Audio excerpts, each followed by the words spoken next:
Today we're going to go through line of best fit, and then on top of that, we're going to learn to extrapolate and interpolate data. Okay, and we'll talk about what the two last things, the latter, mean in a minute. So we have some data here, and luckily I've pretty much put them at all the cross points so that we can read these points, because we're going to need to actually know some of their values. The very first thing we want to do is work on a line of best fit. Okay. Now, if we look at this data, would you guys say we have a positive or negative correlation? Positive. There's definitely a positive correlation, and minus this piece of data and this piece of data, you would almost say it was strong, looking like that for a line of best fit, going right through the middle. Now, these two pieces of data here, does anyone know what they're called? Starts with an O. Anyone know? Outliers. Okay? These are called outliers. Okay? And sometimes we have to do a little further investigation to figure out why we have outliers in the data. Let's talk about what the y-axis and the x-axis stand for. Our y-axis is some students' exam marks versus their term marks. So for the most part, what they got in the exam pretty much represented what their overall term mark was, minus 2 students. This student here ended up with an 80 on his term mark, but got a 40 on the exam. Okay? So maybe the student decided to slack and decided they didn't want to study for this exam because they already were doing so well at the beginning, going into the exam. And this student here, maybe the same idea. They ended up with a 60 and got a 20 on the exam. This is at 60, this is 20. Maybe they are, again, a student who maybe had a 70 or an 80 going in and decided to slack, okay? But for the most part, when we're talking about a correlation, we would say this relationship tended to be that their term mark, so what they were going into the exam with, their knowledge going in, pretty much represented what they were going to get on their exam. So if these students were 80 students, okay, well, this guy's a 70 roughly. If he was an 80 student, he roughly got an 80 on the exam. If you were a 30 student, you roughly got a 30 on the exam because you only knew 30% of the course. That would be a cause and effect relationship, you could say. Their knowledge going in affected what their exam mark was. Okay? So, the only thing is, because we have outliers, it doesn't mean we can keep them outside of a line of best fit. We don't just ignore them. I don't say, okay, well, minus these two, this is a perfect line of best fit. This is a very good line of best fit, and I'm going to put one in, and then we're going to move it. This would probably be a very good line of best fit here. But because there are outliers, we have to do a bit of a judgment call, and we're going to have to move this line of best fit.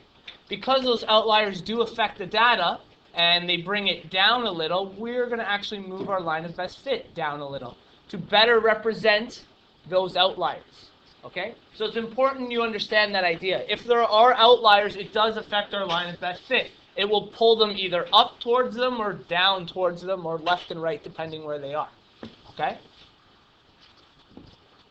Okay, so we've got taken care of our line of best fit and outliers. The next thing we want to talk about is some stuff we learned in grade 9 and 10, slopes of a line. We've now made a line of best fit. We actually want to find the equation of that line. Okay? And this is the equation of a line if you guys remember. Y equals mx plus b. So all that stuff you thought you could forget didn't quite fly. So m stands for the slope of a line. Okay? So it says here m is equal to slope, which is equal to the rise over the run. And the b stands for the y-intercept. This so happens. I'm going to change this line just a little to make it a little more realistic. I'm going to move it up. Just and what the way I'll affect this line of best fit is I'll pull it down a little so the outliers affect it. Just because I need our y-intercept to be realistic, okay? So, we have this data now. We actually got to go about creating a line, an equation of a line. In order to find the slope of something, does anyone remember the formula of slope? Rise over run. Yeah, but there's also actual values to it. Not just the rise over the run. Something to do with a y2, a y1. Y2 over Y1. Not quite. Anyone remember? Did you involve those? That's exactly right. Y2 subtract y1 divided by x2 subtract x1. And what that means is I'm going to show you guys a new symbol. We're looking at the change in y, triangle means change, divided by the change in x. Okay, and that is what your rise and your run is.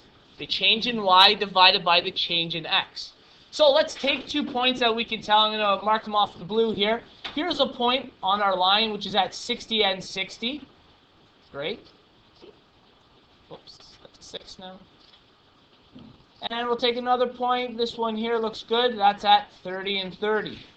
Well, luckily, not 33. This is going to be a very easy slope to calculate. But we're going to go through the process anyway so you guys understand it. What I'm going to do is I'm going to call one of the coordinates my first, and I'll call the second one my second coordinate. And that means this will become x1 and y1, and this will become x2 and y2. We're going to take those values and plug them into our slope formula. So, for slope, we need y2 first, which is 30. So 30, subtract y1, which is 60, divided by x2, which is 30, subtract x1, which is 60.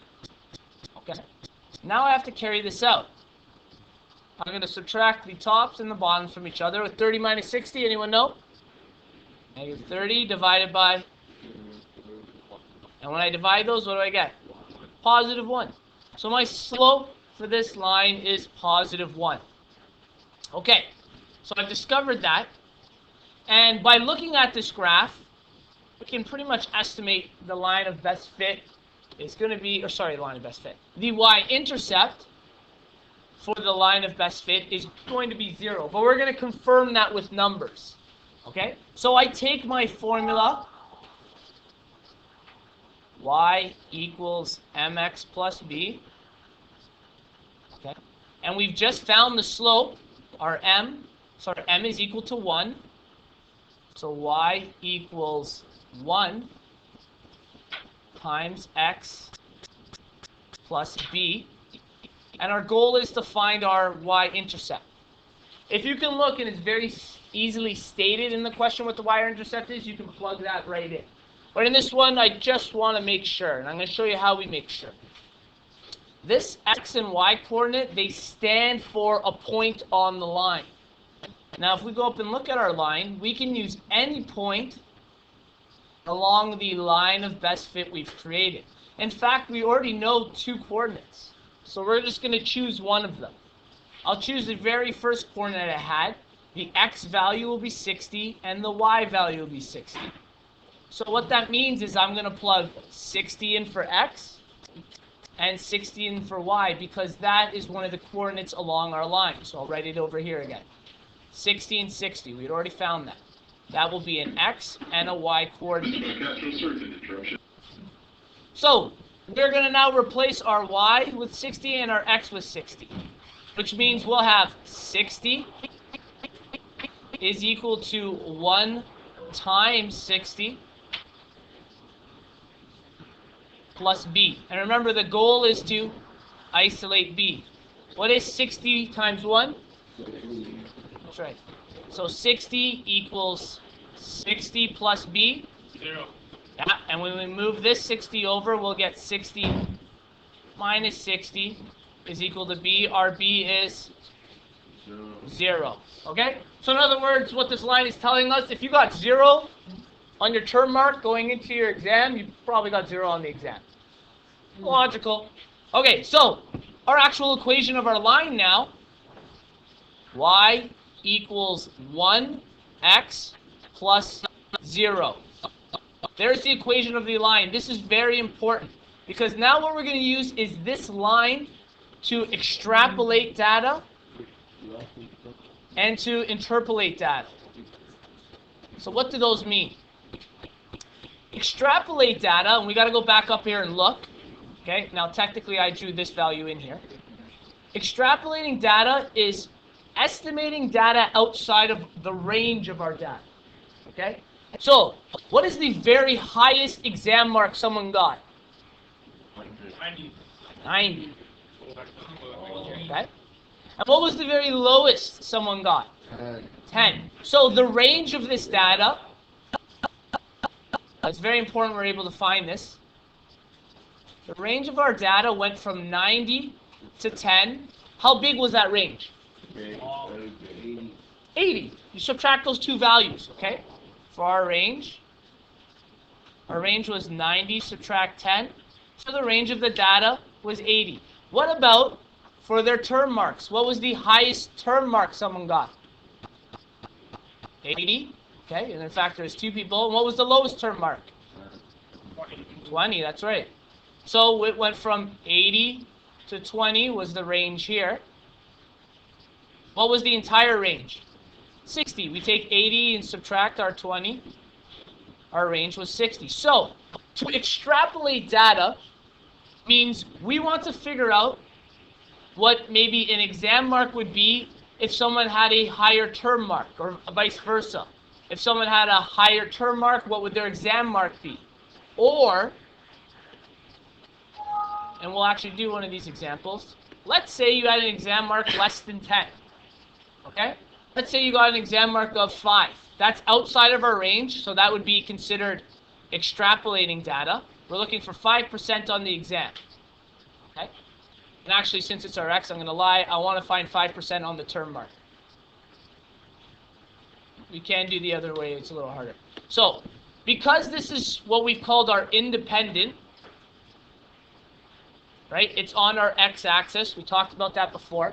When we go to extrapolate data, we usually make a guesstimate on the independent because we're saying that the dependent, which is the exam mark, is going to change depending on it. So, let's estimate getting a, like I said before, a 5% on your term. Okay? If you got 5% on your term, that's what this X value is here. The X value represents the term mark. So we need to plug in 5 for our X into the equation we got. So when we plug it in, we're going to get Y is equal to 1 times 5. Do I need to include adding 0? Sure, you can write it as a decimal if you want, but we're talking about overall percentages. As long as we understand what we're doing, it's fine. You're right. Well, what will this Y value be? 5. Okay. So this person, if they got 5% on their term mark, according to the line of best fit, they probably would have ended up with 5% on their exam mark. And that is outside of our data range. That's extrapolating data. And we could do the exact same idea with someone who had a higher mark than 80. And I'm going to get you guys to be intuitive here. If you got 100 on your term mark, what was probably your exam mark? 100, right? Because we'd just be plugging in that value of 100. Okay? That's extrapolating outside of our range. Interpolating data is estimating data that we don't have within the range. Okay? So let's say, do we have anyone who got a 50? Yeah, 60? Yeah, we pretty much had people all the way along. Oh, no, we did have a 30. Let's say you got a 55. Okay? What would your exam mark probably be? And put 55 in here. What's 55 times 1? 55. So you would have got 55 on your exam. Interpolating data is finding data within our range, okay? The reason we made this equation is because we need that equation to help us be accurate when extrapolating and interpolating data. So wait,